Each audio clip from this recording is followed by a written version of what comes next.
nonstop. I jumped out of a plane with Rachel Ray. Is she here? Rachel Ray is a fucking gangster. Like, legit She comes in, I do her show, she comes backstage at like 8 in the morning. She's got a pint of Guinness, a bowl of chili with a fried egg on top. Wow. She comes back, she goes, I know you're a comic. I thought a beer might loosen you up before the show. I don't know if you like a chili with an egg. I'm like, As she hands it to me, she goes, what's one thing you'd never do on your show, BERT the Conqueror? I have a show, BERT the Conqueror, where I do extreme activities. She goes, thank you. Yeah. Thank you. She goes, what's one thing you'd never do? And I had an answer. It's skydiving. I go, I know, I never go skydiving. She goes, really? I go, never. I don't want to go. She goes, awesome. I'll see you out on stage. I was like, oh, I wonder why she asked that. Uh-oh. I get out on the stage, and the first thing she says to the crowd is, all right. Backstage, BERT said he'd never go skydiving. I'm like, bitch, that was a secret. She's like, who wants to see him do it? And now I have 500 women going, do it, fat boy! Oh. And I got the beer in me, the chili. I'm like, fuck it, let's go! 2 weeks later, I'm strapped to a dude. You know that's how you skydive? Just strapped to a dude in a prison rape harness.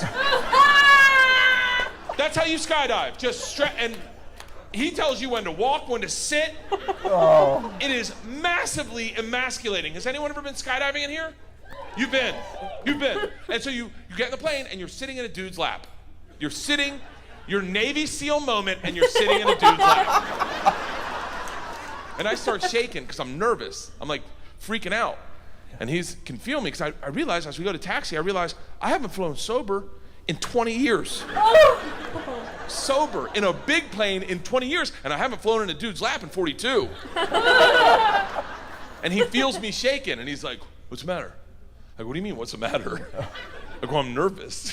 He goes, about what? What do you mean about what? He goes, what are you nervous? What are you afraid of? I go, I don't know. You'll get hard. You'll get hard, that'll trigger me. I'll get hard. We'll both get hard, then we'll jump out of the plane. Our chute won't open, and that's how 2 backpackers will find us. Oh. You fucking me into the earth. You fucking me into the planet. That'll be the how I go. This guy craved dick so bad. He had a man harness him up and fuck him out of his shoes until his head exploded in the woods.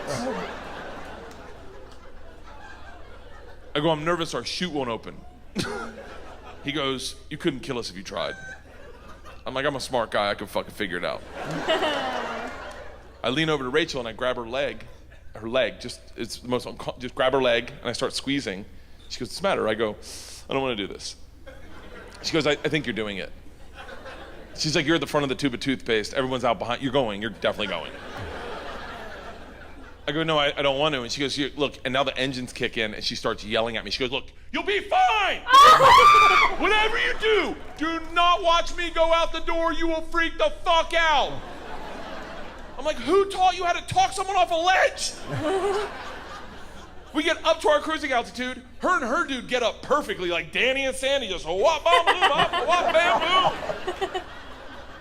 She posts up at the door, looks me in the eyes, does her read, one take to camera. I'm Rachel Ray, I'm at 13,000 feet with BERT the Conqueror, we're about to jump from an airplane. Who's ready? Yummo or whatever. And then fucking, let's go. And then looks at me and goes, BERT. I'm like, yeah. She goes, don't watch this. And they get sucked out of the fucking plane. And I have panic shoot out of my asshole. I grab onto the cameraman who's not wearing a parachute. There's an open door at 13,000 feet, and as soon as I touch him, he just starts kicking me. Get off me, asshole! Sound guy posts up in the corner with the boom mic like a gladiator. Get him down! Get him down! My guy just takes over and baby Bjorns me. Here we go. Takes me to the corner, and I lock in. I go, I'm having second thoughts. He's like, we're going in 3. I'm like, I'm not hard yet. We're going in 2. And I was like, you go by yourself. I'll meet you down there. And then he says, oh my God, what's wrong with your straps? I'm like, what? And we go scream into the earth at 100 miles an hour. This guy's in my ear like, do you want to catch up with Rachel? I'm like, fuck her, she's dead to me.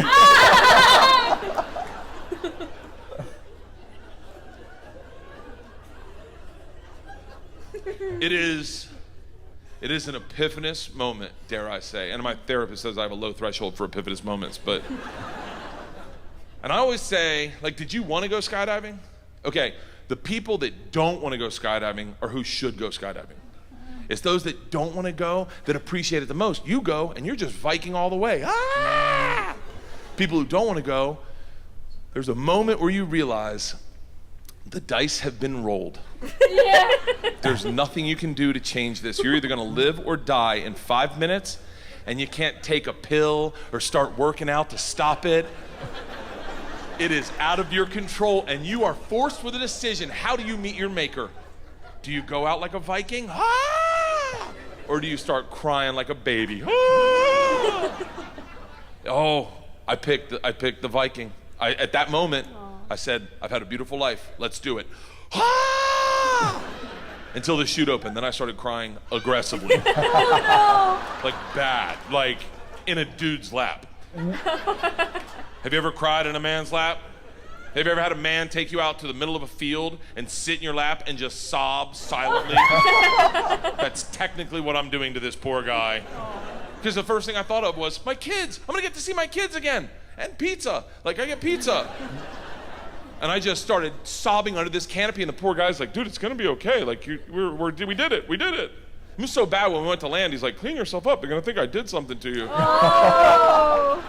And the lasting thought that stuck with me was my children. That's it. I go, my children, they have a dad? Like, that, what? That is not what I signed up for when I picked my wife out of a bowling alley. Like, that makes no sense. We met at a bowling alley. But when I met her, like, I didn't sign up for the vulnerability. That's the part about having kids that fucks you up, is the vulnerability. Do you have children?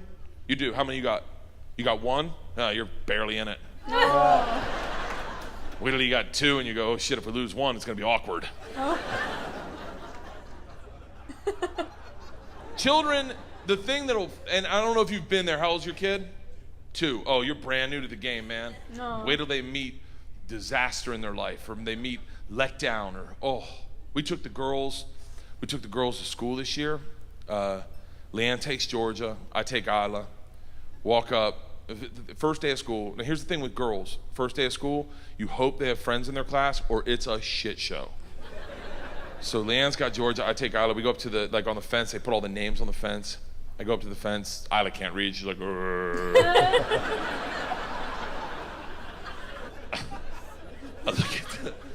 I look at the list, room 9, I walk over to room 9. Here's what I see as we walk over to room 9. This is the first kid I see, Chinese kid, short, dumpy, big like baby beluga head.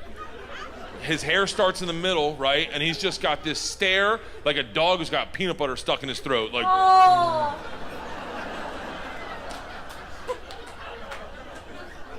Kid behind him, hand licker, just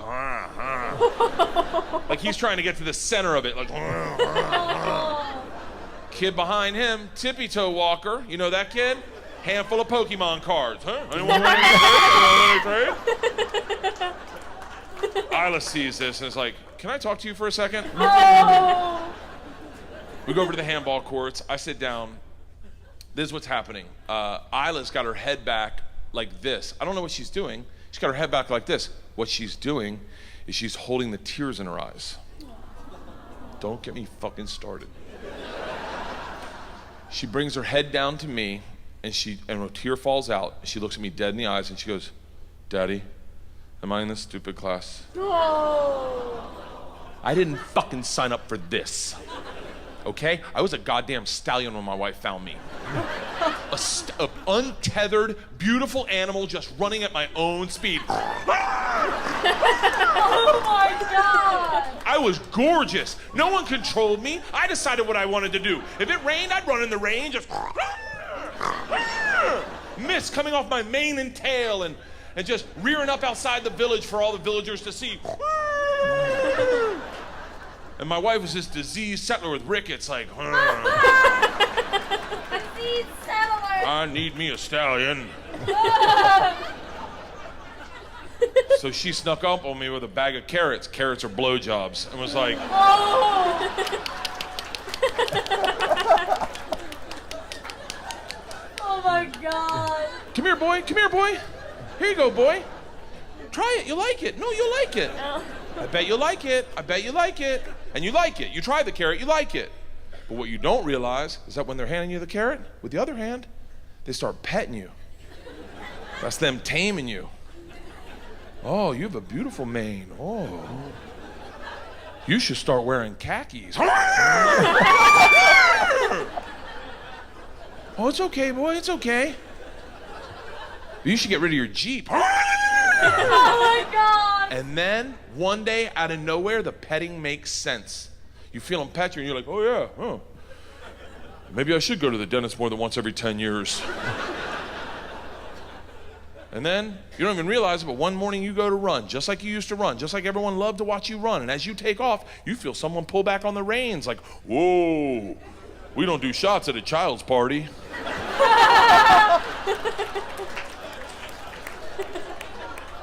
And there I am, just an old nag now. I don't even get carrots anymore, I just get hay.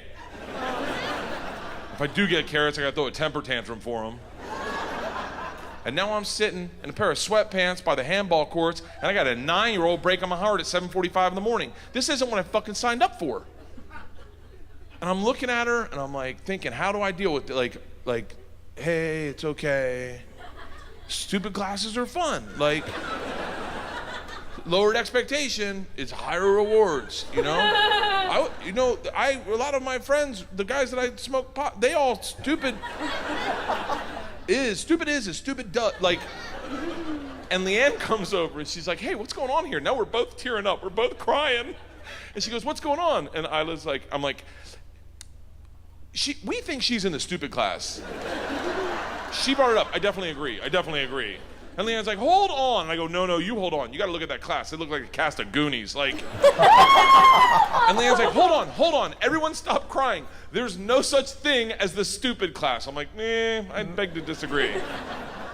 She's like, no, Isla, honey, if there was a stupid class, they would have had to call me 2 months ago and say, hey, we're putting Isla in the stupid class. And I would have taken you out of the school in a second. I would have never let them do that to you. But if they did call me 2 months ago, Isla, and I knew today was your day to go into the stupid class, I knew that.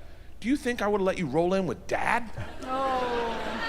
And that makes sense to Isla. She's like, yeah, he's not the heavy lifting parent. And I'm like, yeah, Isla, you're with me. There's nothing wrong. She goes, come on, let's go look at your class. So they go walk over to the class, and all Isla's friends, Lily, Dakota, Kylie, they're all in the class. And Leanne's like, hey, your friends are in there. Are your friends stupid? And Isla's like, no. She's like, you get in line, you have a fantastic year. She comes walking over to me. I'm still by the fucking handball courts. She comes walking over to me, and I am blown away. She comes up, she's like, hey, I go, I did not parent that well. She's like, no shit. Oh. I go, I thought she was in the fucking stupid class. Leanne's like, she is. Oh. You were gonna tell her? I go, I was gonna tell her. It's like, you belong in the fucking stupid class. Oh my God.